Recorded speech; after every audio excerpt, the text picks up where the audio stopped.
माननीय deputy chairman sir, मैं सिर्फ 2-3 मिनट लूंगा। इस बिल के दो भाग, एक तो पे और अलाउंसेस में कटौती और दूसरा एमपी लेड 2 साल के लिए बंद। सर, मैं अपनी तरफ से पूरे इस सदन के एमपीज को बधाई देता हूं कि सबने इकट्ठे एक आवाज से अपने पे और अलाउंसेस में कटौती को स्वीकार किया। हालांकि मैं अच्छी तरह से जानता हूं और माननीय डिप्टी चेयरमैन से और कौन अच्छी तरह से जानेगा कि 70% मेंबर्स ऑफ पार्लियामेंट, चाहे इस सदन के हों या उस सदन के हों, सिर्फ तनख्वाह पे ही गुजारा करते हैं। जो पब्लिक परसेप्शन है कि बड़े अमीर हैं, बिजनेसमैन नहीं है, वो हो सकते हैं शायद 70 से भी ज्यादा, लेकिन और लोकसभा वालों को 3-3 घर चलाने पड़ते हैं, राज्यसभा वालों को तो 2 ही घर चलाने पड़ते हैं।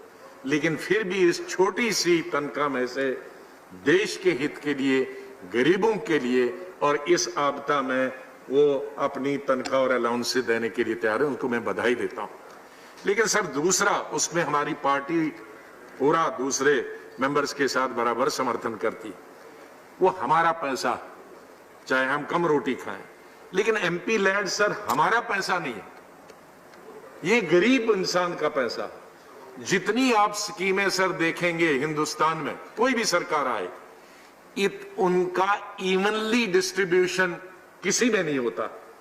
किसी में प्रोजेक्ट बड़े आएंगे, किसी में ज्यादा आएंगे, स्टेट भी बांटेगी, लेकिन इतनी इवनली डिस्ट्रीब्यूशन जो एमपी लैड की है कहीं नहीं, क्योंकि जितने लोकसभा कॉन्स्टिट्यूंसी है उनको बराबर पैसा मिलता है। राज्यसभा जो उनसे छूट जाता है वो राज्यसभा उनको सप्लीमेंट करती। सर, इसमें से बनता क्या है? बड़े महल नहीं बनते, छोटी छोटी चीजें बनती।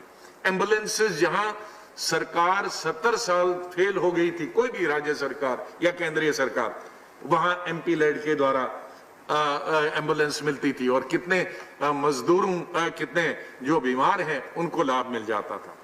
गरीब लोगों के जो छोटी झोंपड़ी कहीं बन जाते, 50-1 लाख रुपया, उनका समाधान होता था।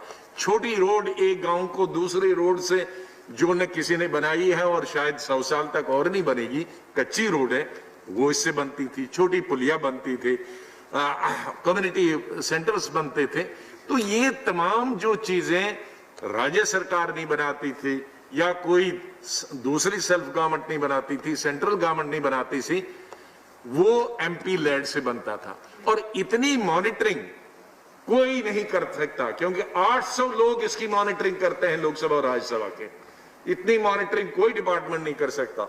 मेरा निवेदन सरकार से होगा कि पहले ये 2 साल के लिए तो करना नहीं चाहिए। हमने कैसे प्रिज्यूम कर दिया कि कोरोना 2 साल चलेगा? अगर करना भी था तो इसको 1 साल के लिए और आधा करते, 2.5 करोड़ रखते। अब ये आप सब सरकार और सभी बोलते हैं कि एमपीज को इन्वॉल्व होना चाहिए। सर, खाली हाथ क्या करे? मास्क भी नहीं दे सकता।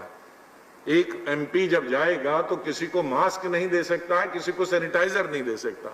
तो मेरा आखिरी निवेदन होगा सरकार से कि एमपीज की जो भावनाएं हैं उसको देखकर इसको 2 साल के बजाय 1 साल किया जाए और 1 साल में भी 2.5 करोड़ रखा जाए। धन्यवाद। 2.5 करोड़ दिया, धन्यवाद, ताकि कुछ तो समाधान एमपीज का हो और लोगों का हो। बहुत बहुत धन्यवाद। श्री जी किशन रेड्डी जी का जवाब।